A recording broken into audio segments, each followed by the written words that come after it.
Check. Keep it alive, through these lines I write. I keep it live cause I thrive. I might just blow your mind tonight. I'm so hyped, but it's no hype. From this height, it's direct hits on sight.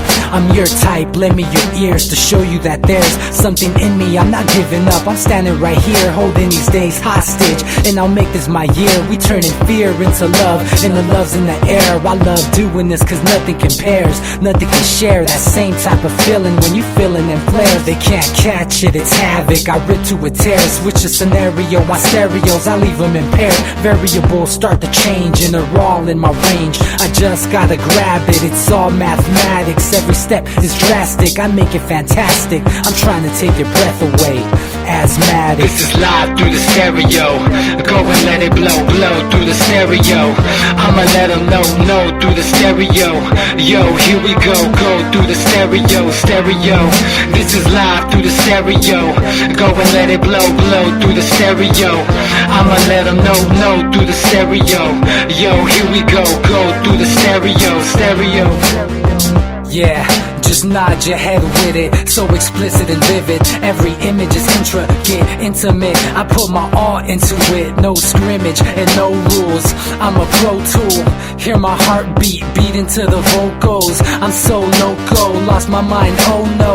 It's Ponderoso, dope, so no overdose, cause it's dope, yo. Man, this is house grown, mixed with some milestones. So I let the style flow down like the Dow Jones, bringing it with some foul tones, letting the crowd know we getting loud, so it's eardrum rudiments. Yeah, we bring it rude again. Move, little hooligan. Music for tuning in, full time to the 10. I'm on my clock like I told you. I'm doing this for dreams we pursuing. Hey everybody, welcome back to the Anti-Media Radio. Once again with your host, Nick Burnaby, here on UCY.tv. Thank you guys for tuning in. And welcome to the show. We got a bunch of news to go over tonight. Make sure you check out our website, theantimedia.org, and follow and share our content as often as you can on all the social networks. Also, make sure you check out Ponder and XL. They're the awesome music group that hooked up our intro and outro music. I know SM is going with some new music on Tuesday and Thursdays, but we still have Ponder and XL here, and they're really good friends of ours. Make some awesome music with a good message. So make sure you support that, because we're all about supporting independent media, and that's really what this show is all about. And especially tonight, we're going to have Patty calling in, PM Beers from Los Angeles, and she's one of our team members here at the Anti-Media. She's going to be calling in a little bit later. We were supposed to have her on Monday, but she couldn't make it, but she's going to call in tonight to talk about, the crime of being a journalist and what it's becoming here in this police state USA, because that's really what's starting to happen. I mean, we've seen these Not recent... even just a journalist, an activist, right?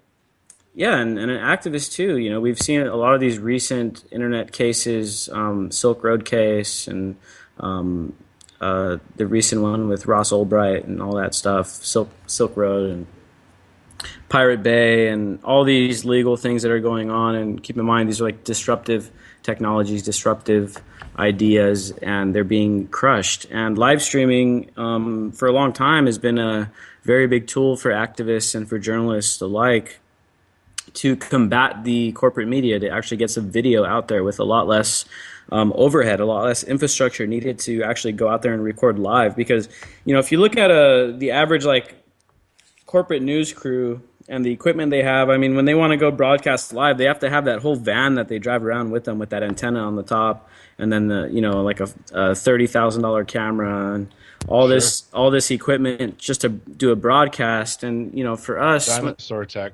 Yeah, exactly. And for people like PM Beers, they're changing the game, because they're able to do a lot of those same functions with having just a phone.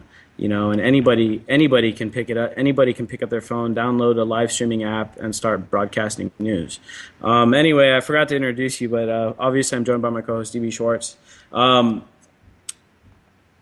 We're also joined on the line now by Manny as well from Los Angeles. I think he's still in San Diego, though. How's it going, Manny?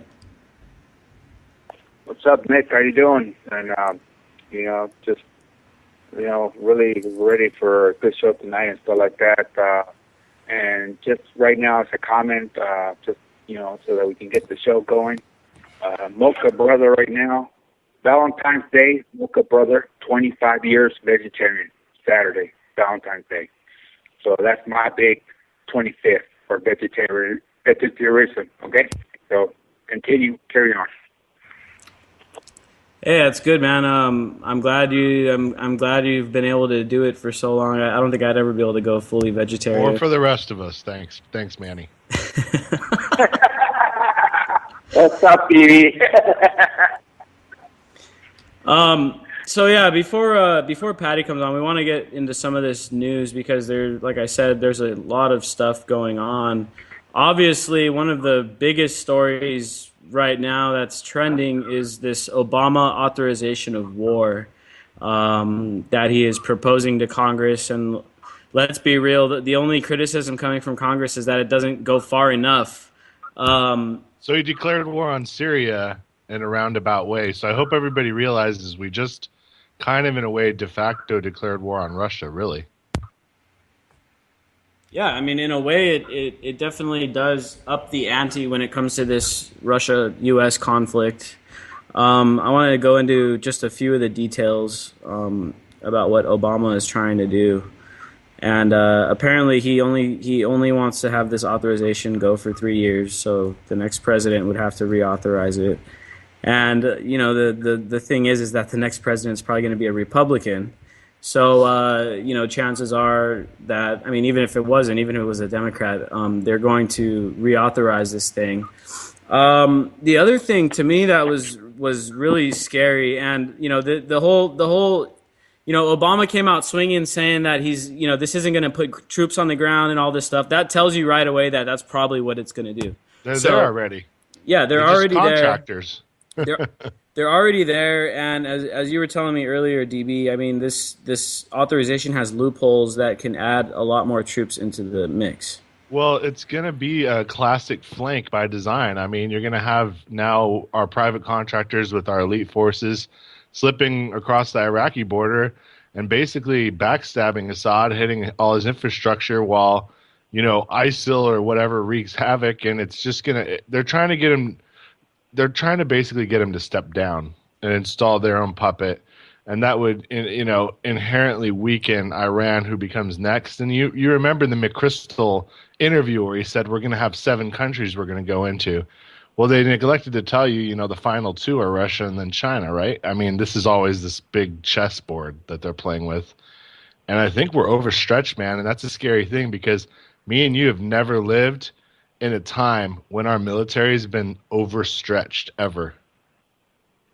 Yeah, and this also coincides with what's going on in Ukraine. And keep in mind that there's quote-unquote peace talks going on right now over in Belarus, which is a country there in Eastern Europe.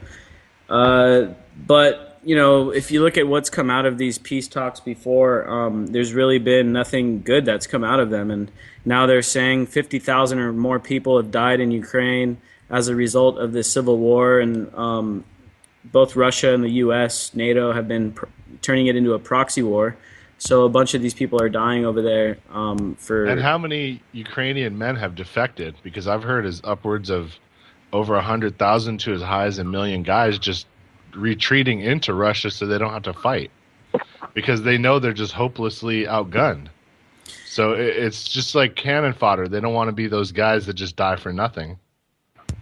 Yeah, and another little known fact is that the Western-backed Ukrainian government in Kiev has already instituted a draft. You know what I mean? So they're already drafting people, drafting men to go fight, and they're kidnapping whole buses full of young men and just conscripting people.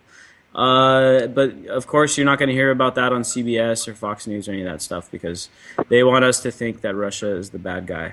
But you made a good point about us being stretched because not only is Obama sitting here trying to authorize this new initiative against ISIS, and who knows how many billions of dollars this is going to cost.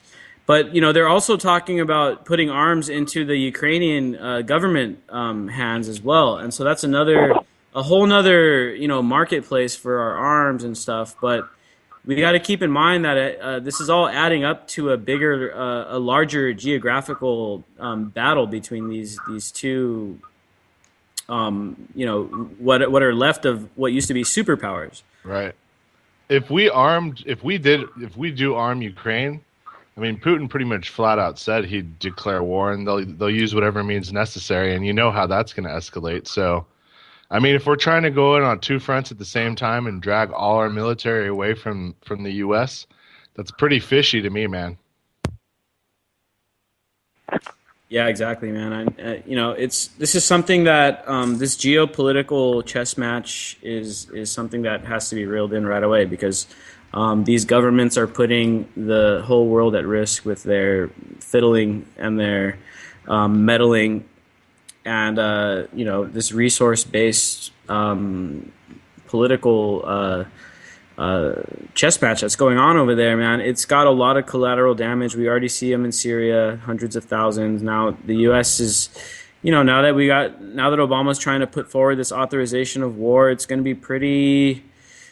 I don't know. I think I can see the situation escalating a lot over there in Iraq, and it's once again going to be one of these ignorant foreign policy mistakes, and all of us, of course, once again are going to be on the hook for it. It's going to create more, more and more terrorists are going to go to Syria to go fight because they think they're fighting against the U.S. And it's going to be just another bad situation, of course, once again in the Middle East, and we're definitely partially to blame for it.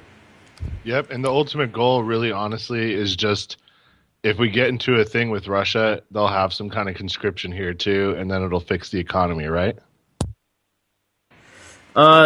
These guys have this idea that they can fix the economy with the military-industrial complex. It's like that whole post-World War II economy. But the fact of the matter is that we can't really do that anymore, because too many people suffer when we have a system based on militarism. And it might have a bunch of good jobs over here, but a bunch of people are gonna be dying elsewhere.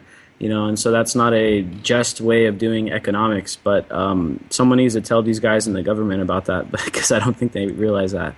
The money blinds them, and all these guys are just fallible, frail people, mostly men, that are easily manipulated, man. There's been a lot of studies that show that you can manipulate even the highest ranking general using certain tactics, and these guys are very good at that stuff. They've turned it into a science. That's what they do. That's what the CIA and the NSA, that's what it's all about, is preserving the status quo and keeping everybody in line, making sure there's no whistleblowers, and if they do, they get threatened, or they get worse, and that's part of our own domestic stuff, and it's all war, supposedly stuff to keep us from going to war, or what is the role of the CIA? I mean, are they supposed to keep us out of wars? Are they supposed to keep us safe? I mean, they're a private corporation, which should just tell you everything you need to know, Nick. Who do they report to, and where does the information go?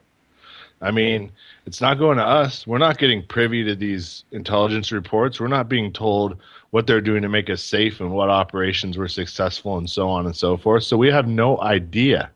So we can just assume they're just like a political hit squad, man, for whoever's in power at the time. Yeah, and as I mentioned before, the other thing that's really scary to me, the really dangerous thing about Obama's authorization, and I was reading some other articles about how, it went back and forth because they were like, oh, well, we don't want to restrict us geographically. We can't just say we're going to be able to bomb Iraq and Syria.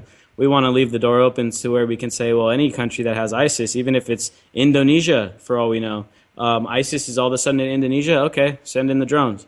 So this is what this authorization is trying to do, and I'm sure there's going to be some resistance from maybe the progressive wing and then the Tea Party wing of the government. But it's going to be too small to make a difference, and in many ways, it's probably just superficial. It has a double value too, Nick, because with the so-called spread of radical Islam going into Indonesia and now into the Philippines, they can use that as an excuse anytime to kind of like box China in. You see how they play a long game too here? So there's a lot of different reasons for why they do things. You have to look on multiple levels, and it gets kind of crazy when you think about it. Yeah, I mean, there's no telling what's going to happen next. But all I know is that we shouldn't be giving the executive this much power. I mean, if anything, if anybody has learned anything from history at all when it comes to government, I mean, the whole thing when the U.S. was created was against the monarchy. Yeah, they had some flawed ideas, but they were trying to get out of a monarchy. Unfortunately, it kind of morphed back into a monarchy now. If we see Jeb Well, you Bush can't and beat Hillary the Clinton. bankers, Nick. I mean, how can you? They print the money out of thin air. I mean, this is where I'm starting to think like, I don't know if this is a good segue into PM beers, but all these people that are getting nabbed like Gestapo style and not having charges and then being released, they're all suing, right? And they're all winning under their imprisonment being unconstitutional. Is it just that these fools don't even care anymore because they'll just print the money up? I don't know. That's a good question, man. And PM isn't calling in yet, but there is one thing. One thing I wanted to go into real quick because this was really swept under the rug, and it's worth looking back because we're basically going into the same situation right now. There was there's a website called Voices of Liberty, and they got a hold of some leaked tapes from former Congressman Dennis Kucinich's office. And these tapes were conversations with Muammar Gaddafi's son.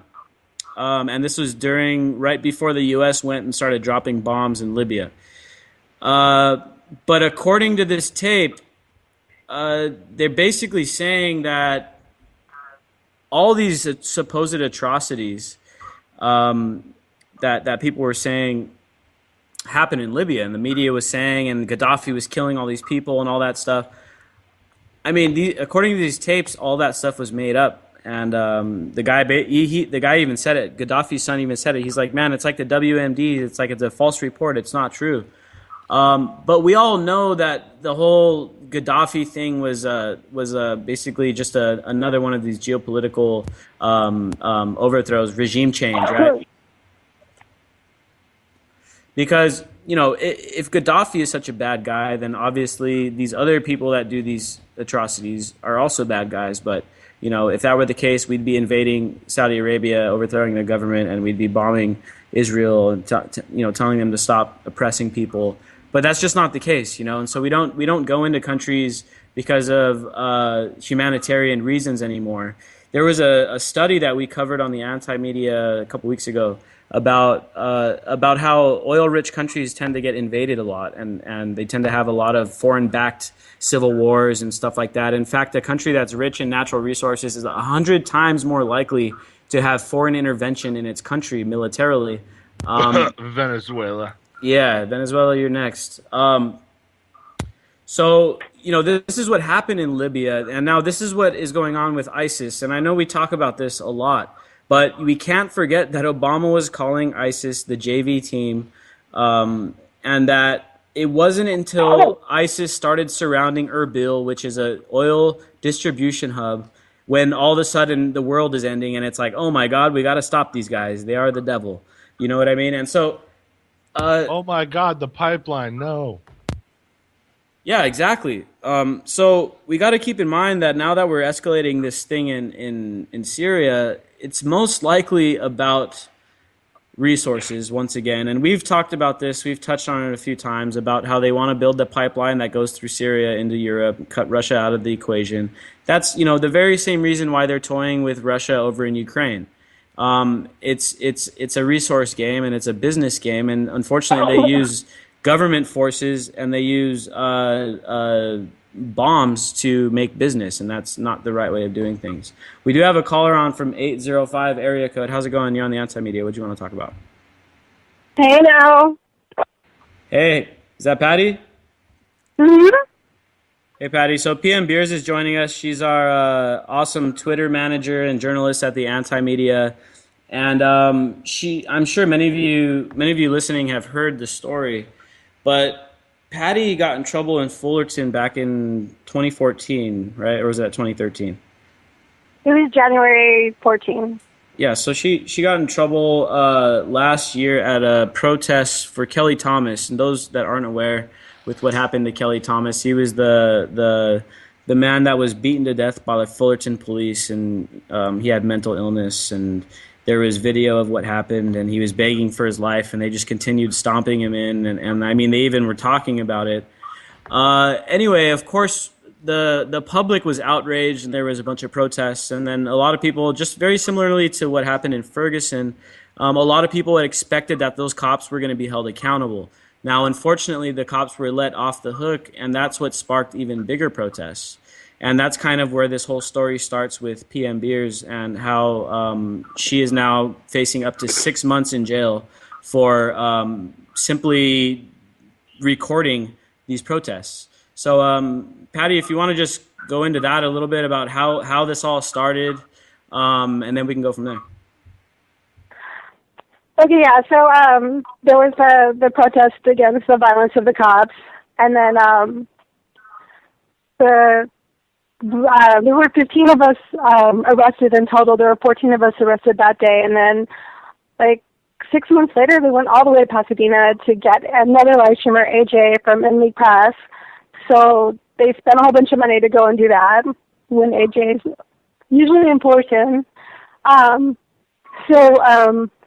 There were 11 of us charged with failure to disperse, and the other 4, one of them was pushed by the CBS camera lady, and she slapped her, and she took a plea deal, and she served a week in jail.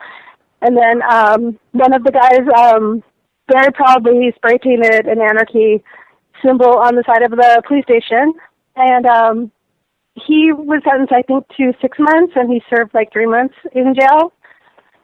And then there's another guy who was charged with some vandalism, I think a felony vandalism, and he did a plea deal, and he's on probation now.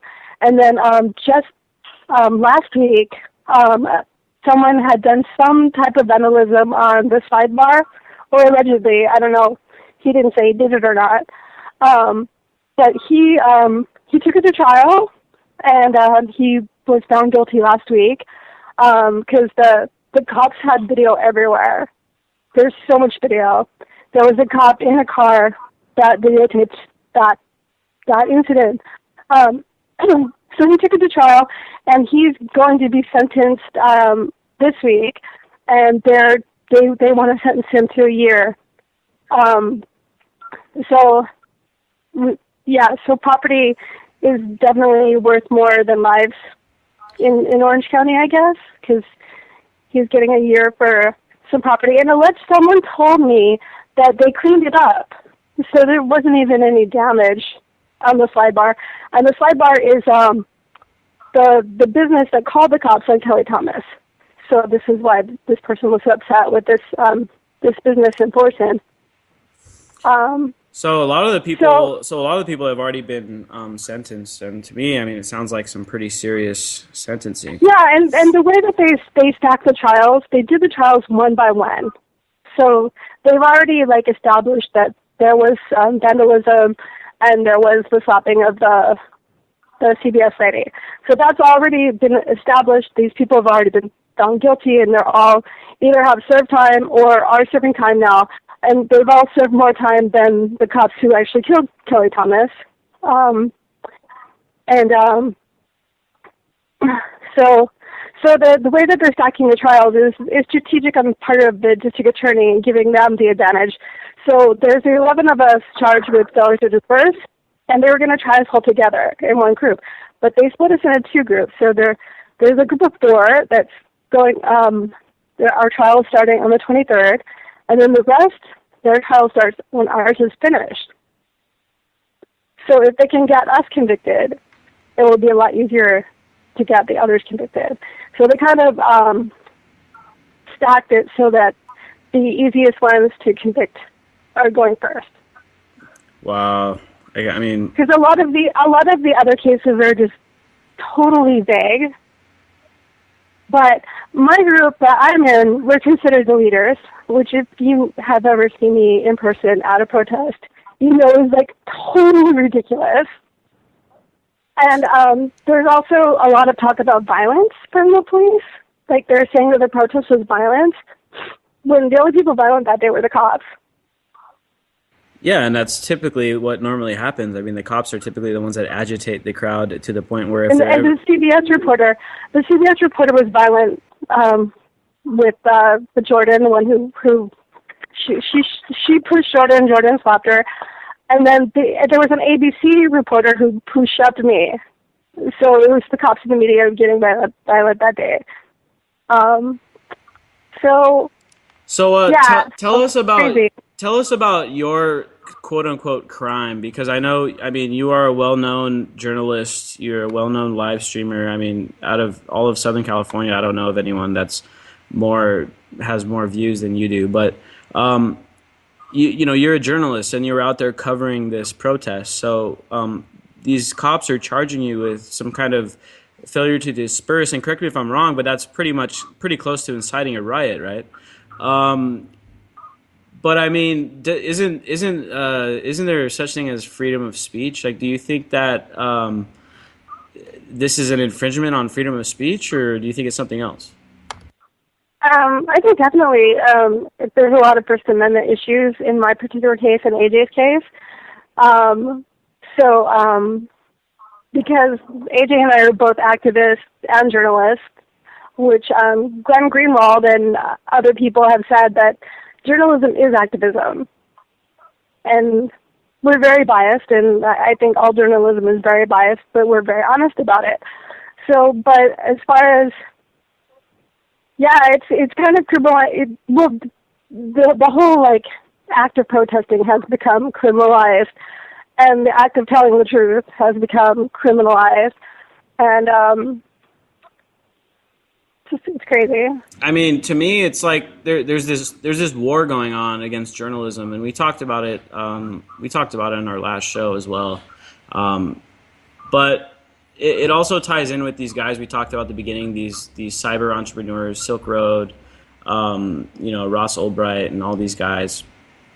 All those torrent sites that keep getting taken down. The Pirate Bay, the journalist, what's his name, James Risen or something. That they were threatening him with jail time if he didn't give up his sources. And then, of course, you got Chelsea Manning, Edward Snowden. What the trend to me is something, overall, where they're just trying to bully the press. They're trying to bully any dissenting voices down to the point where they're so scared to speak out. I mean, if they're able to arrest you for being out there live streaming, it's a really scary prospect as far as the direction that we're going. But they wouldn't dare do that to the corporate media people there, right? They wouldn't touch them, and I know. The organization's No, because the corporate media, they go to the public information officer, ask him what the story is, and that's what they report. And I've caught them lying so many times.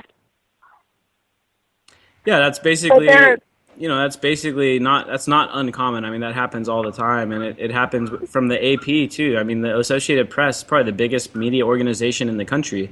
They take a lot of their talking points right from the government as well. And that was one of the things that Jon Stewart actually made a great point on in his criticism of the coverage of the Brian Williams lies and all that stuff, because he was basically saying, yeah, man, you got the press is just taking their orders right from the administration. And him too. And then also, the cops try to come after live streamers because it's easier to prosecute them. So the same thing is happening in Ferguson, where the cops are calling the live streamers the leaders, which is ridiculous, because you can't live stream and lead at the same time. That's I don't know. Maybe somebody can, but I've never seen it done. But they call the live streamers leaders. They say that the live streamers are inciting riots, inciting violence, which me personally, I'm totally against leaders, and I would never tell someone to do. And there's actually a point that was brought up in the police report that says that I did not diffuse the situation because I said when there was a point in the protest when people wanted to go and block the freeway, and a lot of people were saying, no, don't do that. There was a big dispute for like 40 minutes. Should we go on the freeway or not? And then I said really loudly, if you want to go on the freeway, go. If you don't, don't. So basically, because I said that, they're calling me, they're saying that I didn't diffuse the situation as if, as a journalist, that was my job. That's totally bogus. I mean, your job is to observe check and this report out. what's going on. They also said I was wearing a hat that said the word press on it. I don't wear a press pass because I just think that's, press passes are like, the Constitution says I have the right of freedom of the press. Why should I? I don't need a little card that I can print out at Kinko's. I'm on the phone, sweetie. I don't need a card that I can print out at Kinko's to prove that I'm press, because that's my right. I can do that. So I had this hat that said the word press on it, just because I knew that I wasn't going to know a lot of people at this protest. So I just wanted people to know, like, hey, I'm filming you, like, so to let people, I was wearing this hat, right? So in the police report, it says I had a hat that had the word press on it that was used to deceive people into thinking that it was press. That's unbelievable. I can't believe that. Yeah, I know. Yes.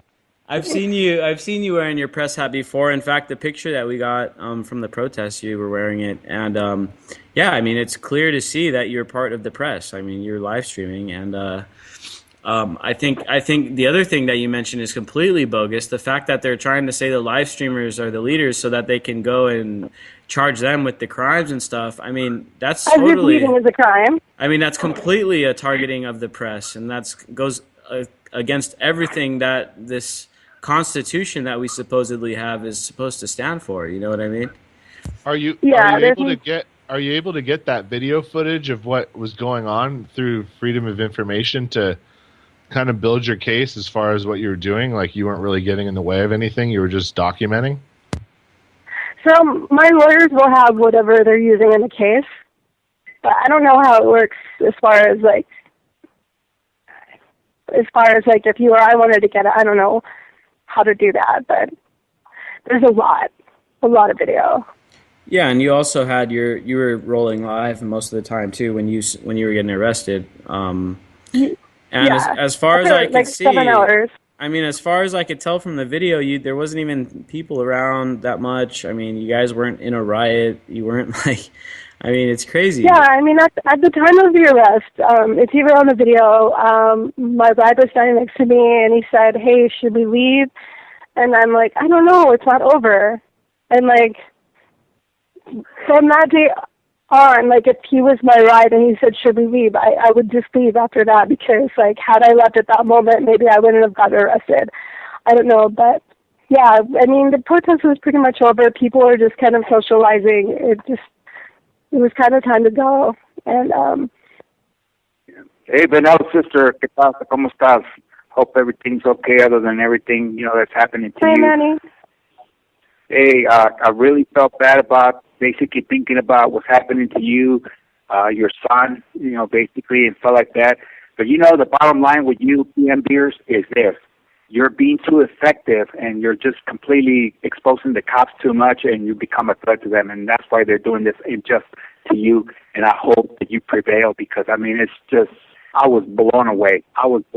Seriously, and it's just like you're doing some good stuff for, freedom of the press and to let people know the injustice that's happening out there, and then they target you to do, for this and stuff like that, and I'm really, kind of really not happy about that and stuff like that, but I want to send some blessings out to you and your son, and that, justice prevails, okay? Thank you. PM, let them know where they can donate, because I just put in my $20 for your legal fund, so let people know where they can donate. You know what? I'll tweet the link on my Twitter. My Twitter handle is PM Beers, and I'll tweet it in a couple minutes. Cool. We'll post the article with all the information as well on the Anti-Media Facebook page. So anyone listening that feels compelled to help Patty, especially if you're in Southern California, we need support down at the courthouse as well. I'm gonna post the article on the Anti-Media page and also on Twitter, so that anyone listening that wants to support Patty to fight this off, because this is a complete bogus charge. I mean, this is a complete assault on the press. So the other part of this, as I just mentioned, is the court support. Can you let everyone know that's listening what we can do to help you out other than donating to help your cause?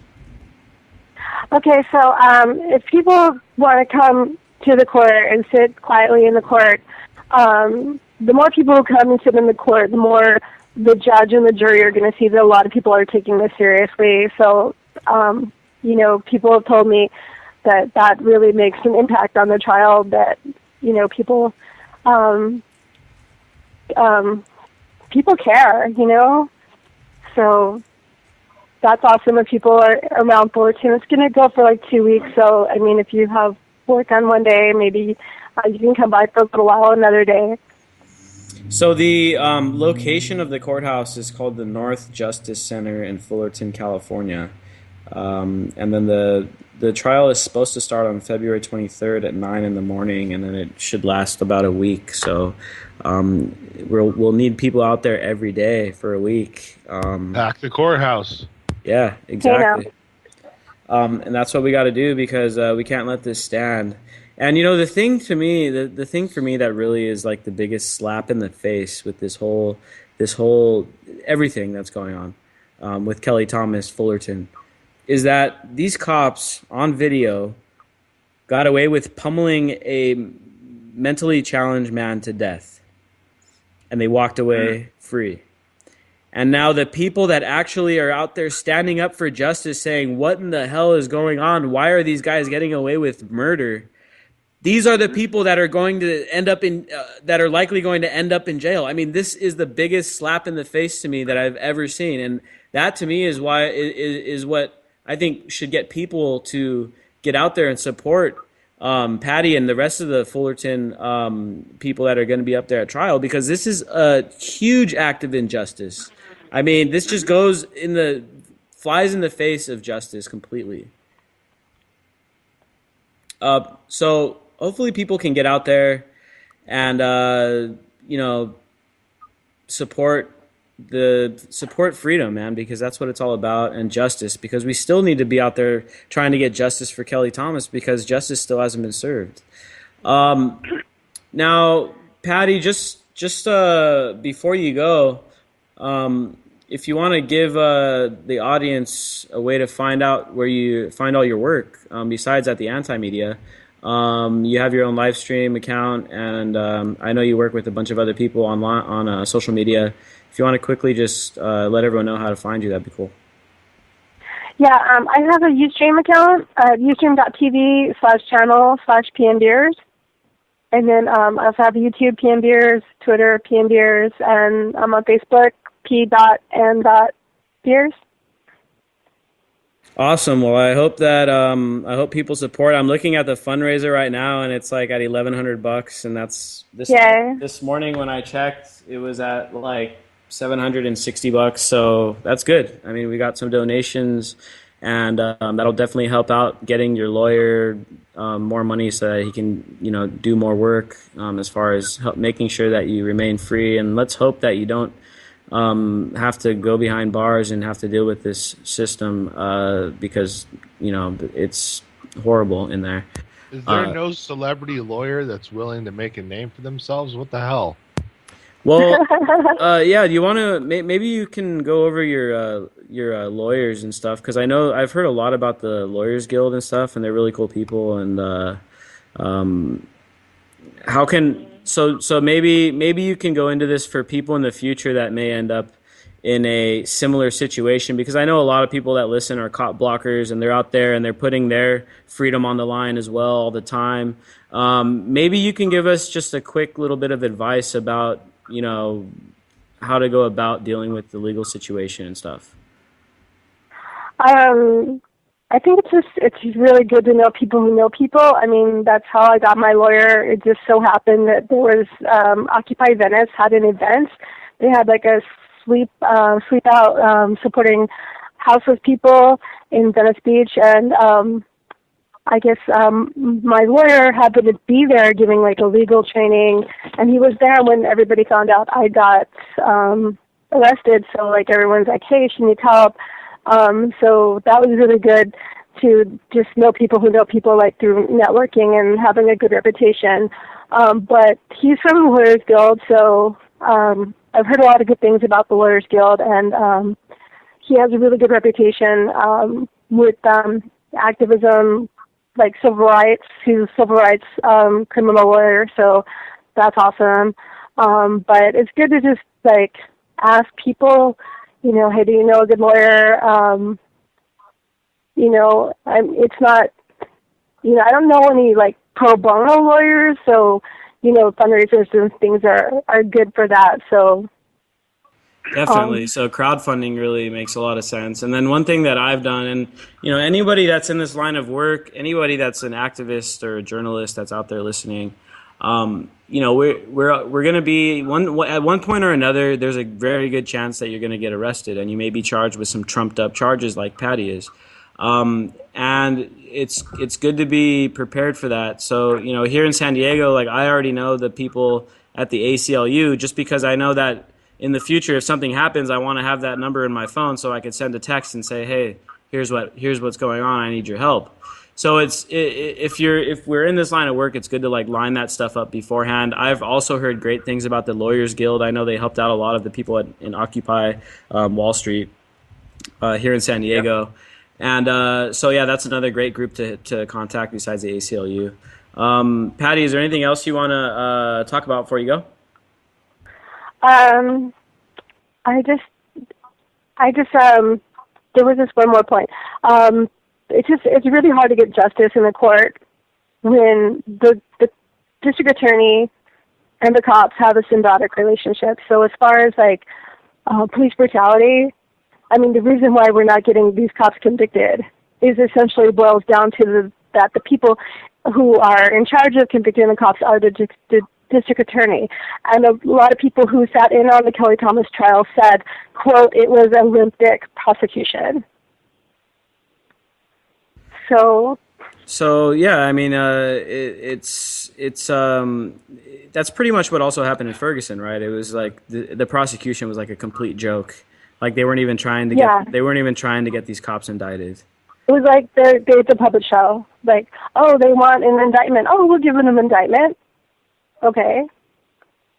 No, what you need to ask for is a conviction.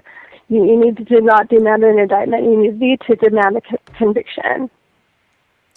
Yeah, exactly, and that's what's so frustrating about this whole thing is it's just rife with injustice, and the people that really committed the crimes walk free. The people that were standing up for justice are getting thrown in jail.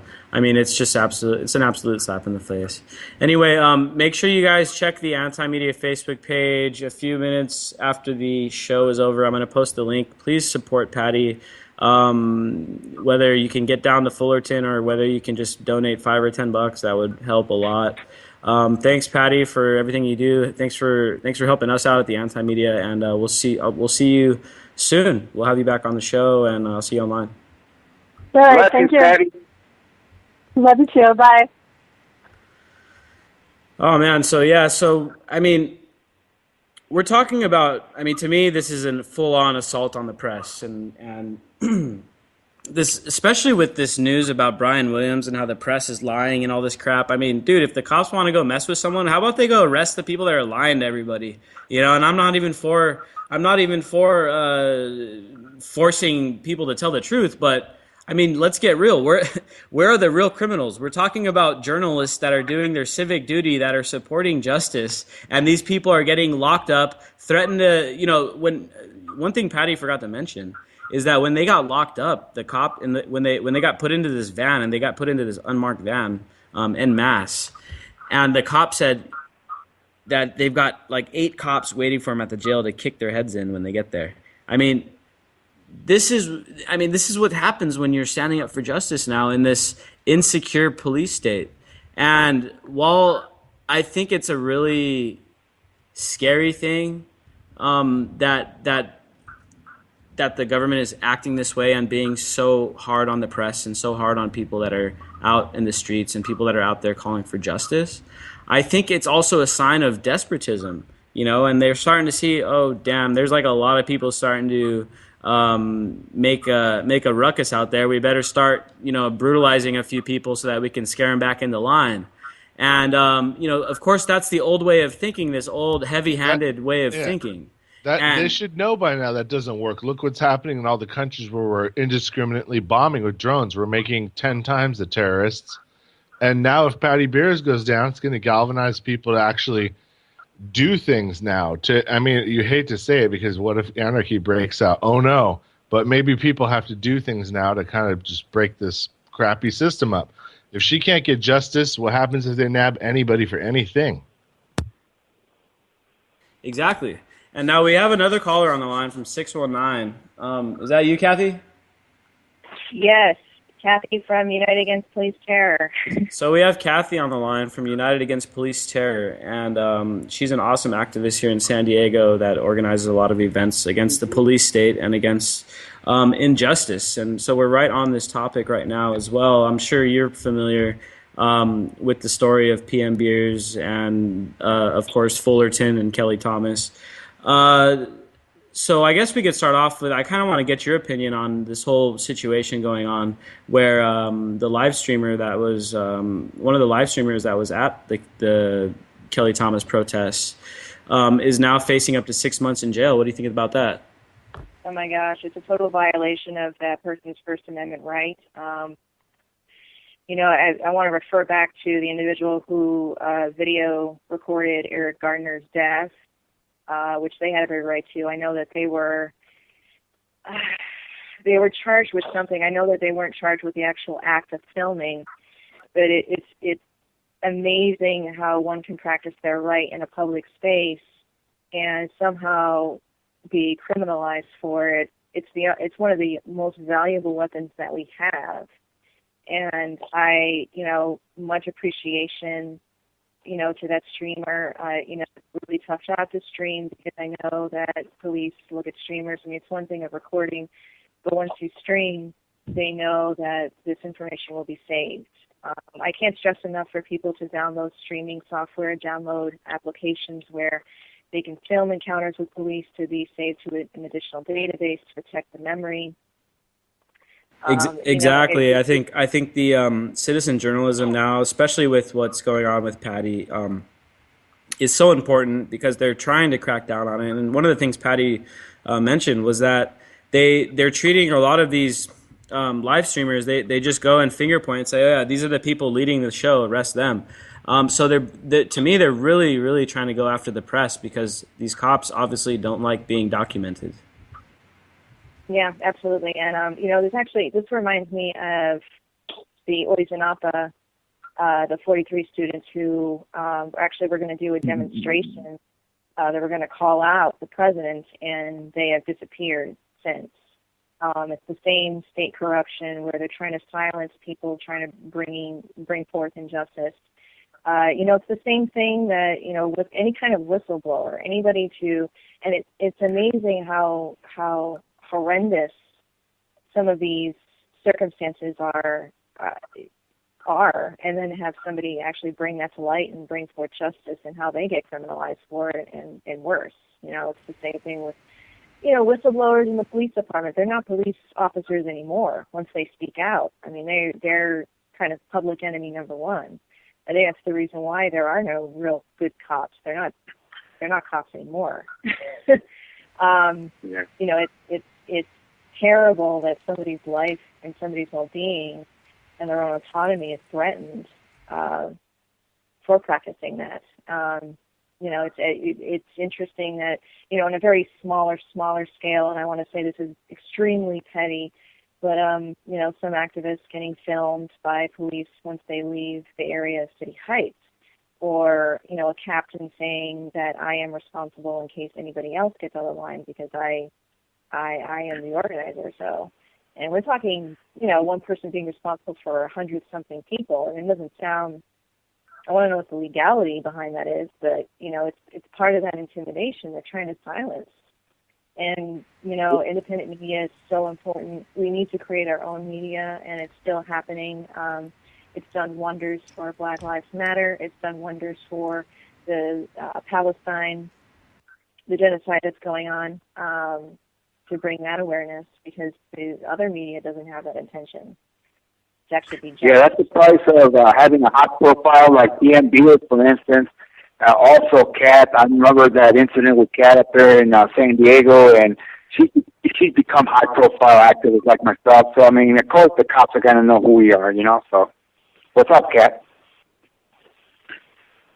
Yeah, so I mean, to me, I think that it's very much a. If we look back, like historically, you know, every movement, every revolution, there's always like a provocation, and then there's always like an overreaction. You know, so if you look back at like the civil rights movement in you know the late '50s, early '60s, you know, there was some provocations, and then there was an overreaction by an insecure institution, which was the government. And then that spurs more people to do more things. And so, like you were mentioning, the Mexico 43, the students that were taken by the government, they're still pretty much yet to be found for sure. But basically, you know, these old tactics, these old heavy-handed government tactics. If you look back at like the birth of the U.S., it was like you know, the Boston Massacre, and then everyone's up in arms because the British slaughtered a bunch of people. These are it's like these guys have never learned. They haven't learned their lesson. You know, they keep going on and on with these heavy-handed tactics, trying to go and directly imprison journalists and stuff. But every time they imprison one, you know, 10 more pop up in their place, as DB was saying. And that to me is what's really, you know, really important. And they haven't adapted to the internet, Nick, and that's a good thing. And that's why everyone says we have this window right now. But we don't take advantage of this window, pretty soon it's going to be shut. So, you know, here in San Diego, we got this big problem with the police and police violence, police racism. And Kathy is actually one of the organizers here that really is doing a lot of these protests and organizing and leading. And we wanted to bring you on to talk about what's coming up here in San Diego. I know there's a big protest on Friday. What's it all about, and how can people find it? Yeah, well, if you go to uaptsd.org, it's going to list basically what our mission is, the campaigns, current campaigns. One of the campaigns that we have is Justice for the Documented Stolen Lives by San Diego law enforcement, by every branch of San Diego law enforcement, whether they be if they're while in custody. I know that recently there was the Death in Custody Reporting Act of 2013, which is awaiting Obama's signature, and that it mandates receiving federal criminal justice assistance. Well, basically just bringing visibility to police departments when this happens. Unfortunately, it's way too late. There really is there's really no public tracking of misconduct unless police brutalities are recorded in media, social media. So we use caution when we say we documented 225 local cases of victims murdered by San Diego law enforcement, Border Patrol, while in police custody and jails. We aim to restore dignity by empowering victims or the victims' families to seek justice in whatever fashion that they choose to. So the event on the 13th is Justice for Victor Ortega. This was a man who was cuffed he was shot while he was cuffed and in compliance with the officer, and a judge, after so many different avenues the families took, they found inconsistencies with the story of the DA and the story of the cop, Jonathan McCarthy.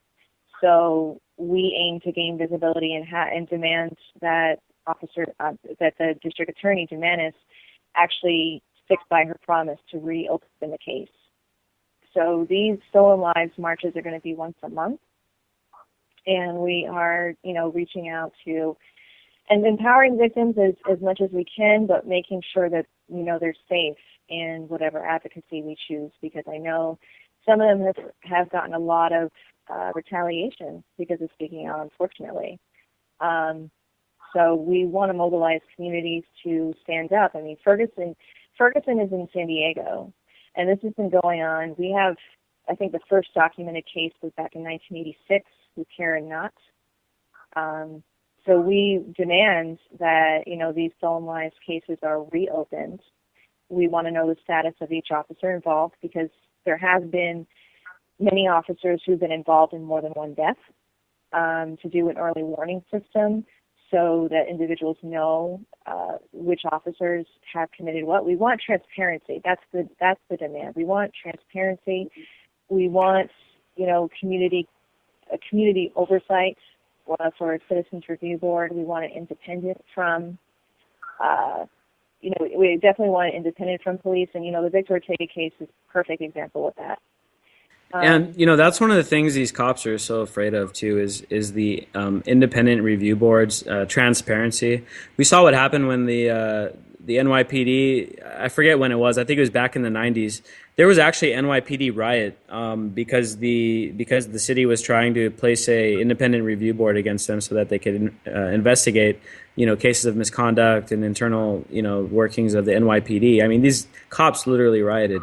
So these guys are afraid of transparency, because if we started to see transparency, then we would start to see justice for their actions.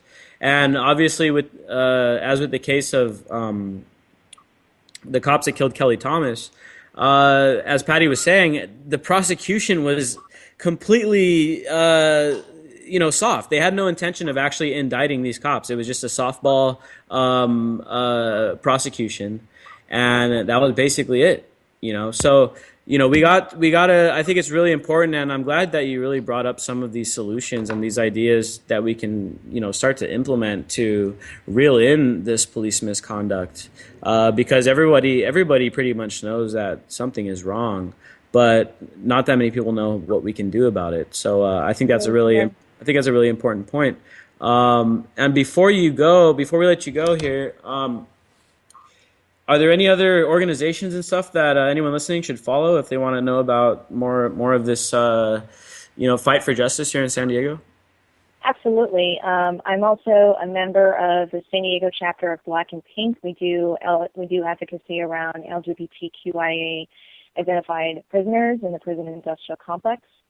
And I'm also a member of Affirm San Diego, which we are attacking what the carceral consequences of more police involved. It doesn't equal women's rights and women's liberation. So different campaigns that we're working on is police domestic violence, which is twice as high as the general population, police sexual assault, and advocacy around survivors of police assault, like where do they go to when their perpetrator has a badge and is protected under a Bill of Rights. Another one that other initiatives, school to prison pipeline issues, gang injunctions, curfew sweeps. So again, you can go to uaptsd.org or affirm AF3IRM.org. And there's also an action on the 22nd, having a vigil for all the youth that have been killed by police violence. So we're hoping to just bridge like a really strong Ferguson in San Diego. We're not going to let Victor Ortega go. We're not going to let Angel Gonzalez go. These were citizens of our society. So it's important. Their lives matter. Black and brown lives matter. So. Kathy, thank you for calling in. I'm sure we'll see you out there on Friday at the action, and we look forward to having you back on the show sometime soon.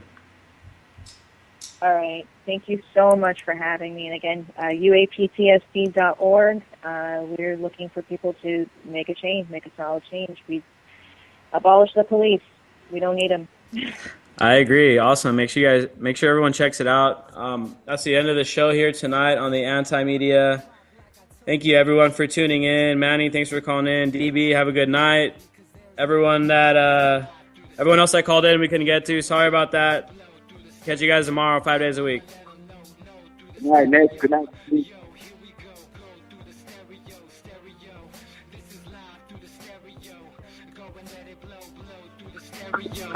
I'ma let them know through the stereo. Yo, here we go through the stereo.